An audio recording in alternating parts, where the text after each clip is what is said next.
Hello friends, I'm Red Feather Free, the Dragon Shaman. Thank you for tuning in. The Law of Attraction's brought you here for whatever reason, at this time, in this moment. And I'm going to give you the message that you needed to hear. This past weekend, solar flares have been kicked off by the sun. Really big. And solar flares affect our light body, our third eye. There's a mineral known as magnetite that is found ubiquitously in almost all life in one form or another. Anything that has blood and has iron in its platelets is going to contain some magnetite in it because it's usually found in ferrous metals. And it just so happens that our pineal gland contains quite a bit of this magnetite. In fact, this is how animals navigate around the world so perfectly. They're tuned into the magnetic field of the earth, as are you and I.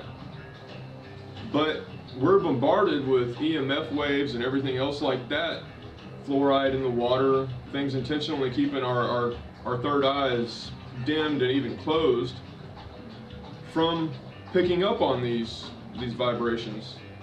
Case in point, when we're children, our pineal glands are much larger and robust and supple than they are when we're adults. By the time we're adults, they've usually atrophied and become calcified. That means a fatty tissue, it's like a little fatty pine cone is what it's supposed to be originally, because it secretes, like semen if you will, the heavenly dew in the queen's chamber that interacts with the pituitary gland, and together in the amygdala, what's known as the queen's chamber, they make love and the creation of life happens. We are an endocrine system based operating system, if you will.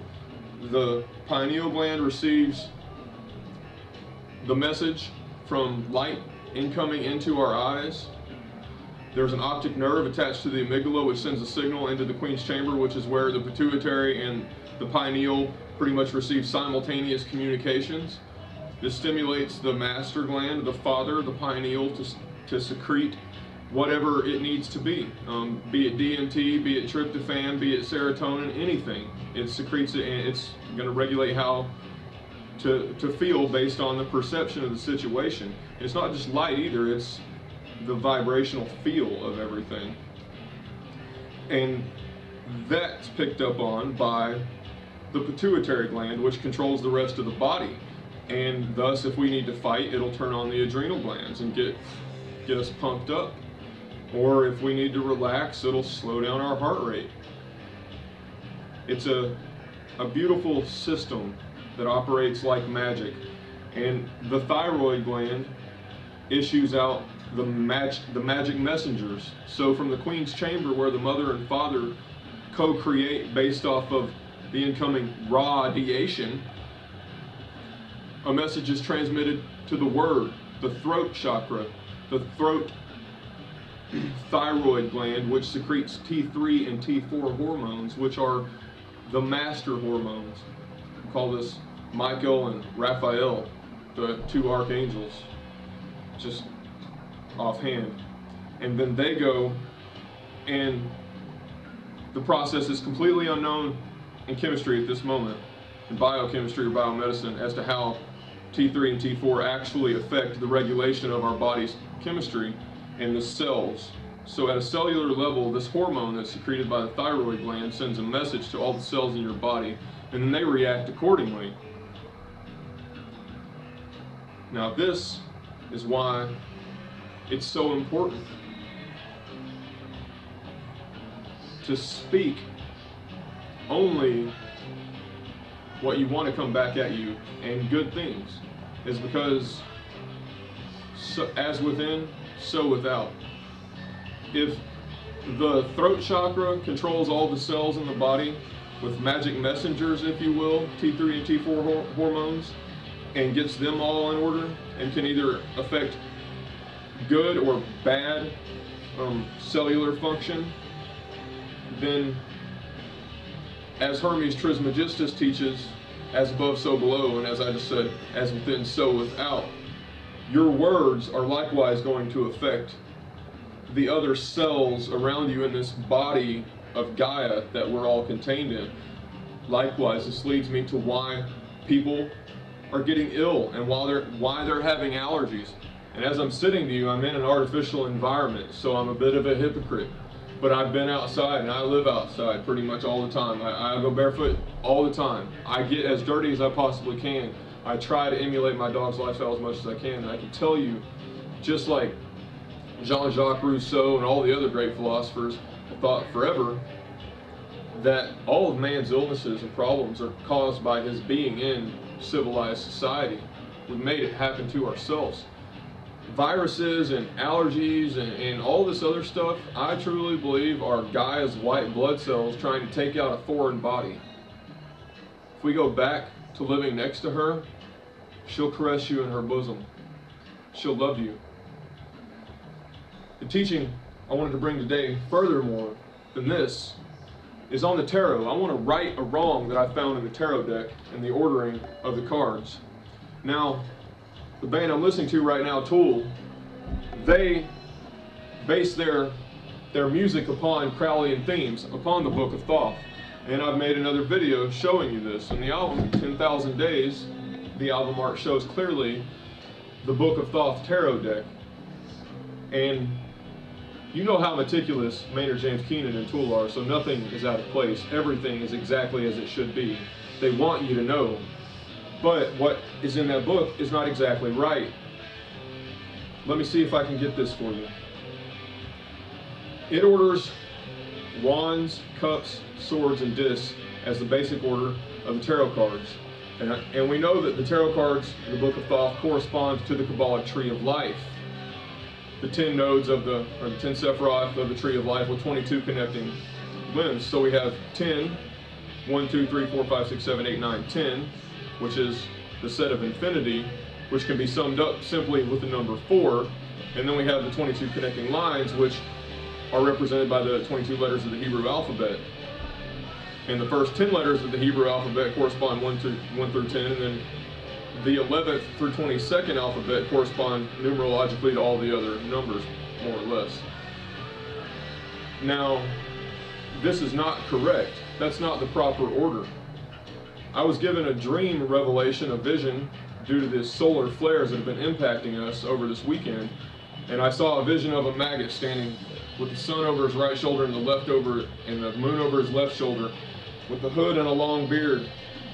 And over his head shined the wand, and out of his mouth came the sword, and in his heart was the chalice with the waters flowing out. And over his root chakra was a bright whirling disc. Underneath his right hand was a ray of light emanating outwards from the chi meridian and creating a man being born from the light. And from his left palm, likewise, the dark light creating the feminine rising up. And there was arrows coming down, being shot from the sun and the moon. Solar archers shooting their arrows through the chalices. The moon piercing diagonally through the chalice into the male. And the sun, soul, piercing diagonally through the chalice into the female. And the sword, the logos, was piercing into the chalice, forming one united whole. This is what I was given. This is the proper order. Wands, swords, cups, and discs. This is the truth of alchemy, and this will set you free from the wheel. The opposite way will keep you backwards, thinking that feelings come before words. No. Well, let's count from the bottom up. I said that wrong. Feelings do come before words when counting from the bottom up. We count upwards, right? So we count 1, 2, 3, 4. Naturally, the root chakra, the disc, the kundalini fire serpent, the whirling disc, the atomic structure, the solar system structure, the sacred geometry, okay? The pattern, matter, material, the inert matter, that is not inanimate, just inert. Next you have the heart, which is the living water. And it says the waters above and the waters below are separated by the dome of heaven. Therefore everything is contained by water. And what can possibly contain everything, if not infinite love. Pure agape is the only thing that can accept everything. And this is how you feel. This is where your feelings come from, your heart, because everything is there. The good and the bad, all of it, that rises up to the throat, which causes us to speak out. And this is why you must understand this chain, is because your feelings and your words are linked. You have to know thyself to know this. We're vessels. We're contained within the crown chakra and the root chakra. We are spiritual beings. That is the word logos and the heart in combination. But the heart comes first before the logos. And if not, you're going to be in serious trouble. That's the truth of the matter. So one more time, I want to say the breathing technique in yoga is teaching this. Pranayama. Prana is the life and yama is the death, or the regeneration is what it is. I'm going to say regeneration because it's not dying. You're disillusioning.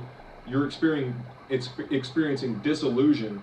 So that means the Maya, the material illusion, is disappearing and your spiritual self is being known. You're contained on either side with silence. The silence of the crown and the silence of the ground. Peace. Namaste.